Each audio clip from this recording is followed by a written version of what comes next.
বিজ্ঞাপন চিত্র নির্মাণে ব্যস্ত সোহেল খান। ছেলের অভিষেক মঞ্চে শাহরুখ খান। সিনেমা ফ্লপ হতেই বন্ধুত্বে চির ধরল ঋত্বিক এনটিআরের।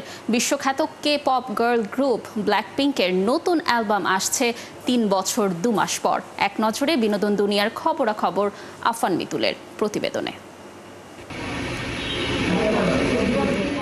নাটক, সিনেমা বা ওটিটি কন্টেন্ট নির্মাণে নয়, বরং বিজ্ঞাপন চিত্র নির্মাণেই থিতু হতে চান তরুণ নির্মাতা সোহেল খান। 10 বছর ধরে বিজ্ঞাপন চিত্র নির্মাণে প্রথম সারি নির্মাতাদের সাথে যুক্ত থাকলেও গেল 3 বছর ধরে নিজেই নির্মাণ করছেন একের পর এক বিজ্ঞাপন চিত্র। সংখ্যা ছাড়িয়েছে 30-এর অধিক।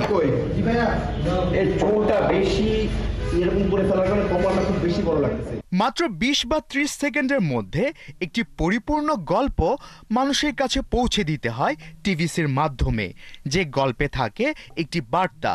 আর এই বিষয়টিকেই সবসময় চ্যালেঞ্জ হিসেবে দেখছেন সোহেল খান। এই 20 সেকেন্ড বা 30 সেকেন্ডের মধ্যে ফুলফিল একটা গল্প মানুষের মধ্যে একটা মেসেজ পৌঁছা দিতে হয়, এবং এই মেসেজটার দ্বারায় সে যেন আমি যে প্রোডাক্টটা প্রমোট করছি সেই প্রোডাক্টটার প্রতি তার আগ্রহ জন্মাবে এবং সেই প্রোডাক্টটা কিনতে আগ্রহী হবে, ব্যবহার করতে আগ্রহী হবে। অপেক্ষার পালা শেষ। বলিউডে পা রাখছেন শাহরুখ খানের ছেলে আরিয়ান খান। সদ্যই তার প্রথম সিরিজের টিজার প্রকাশ পেয়েছে, যা ব্যাপক সাড়া ফেলেছে দর্শকদের মাঝে। বাবার মতো অভিনয়ে না এসে ক্যামেরার পেছনের কাজকেই বেছে নিয়েছেন আরিয়ান, আর ছেলের ক্যারিয়ারের শুরুটা নিজের হাতেই করে দিলেন কিং খান। ছেলের অভিষেক মঞ্চেও দেখা গেল তাকে।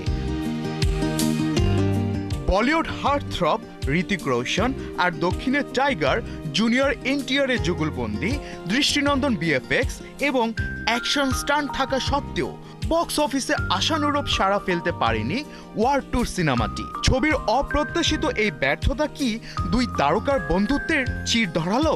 ওয়ার 2 সিনেমার দুই হেভি ওয়েট তারকা ঋতিক এবং জুনিয়র এনটিআর ইনস্টাগ্রামে একে অপরকে আনফলো করেছেন। নেটিজেনদের একাংশ সম্প্রতি সেটাই আবিষ্কার করেছেন।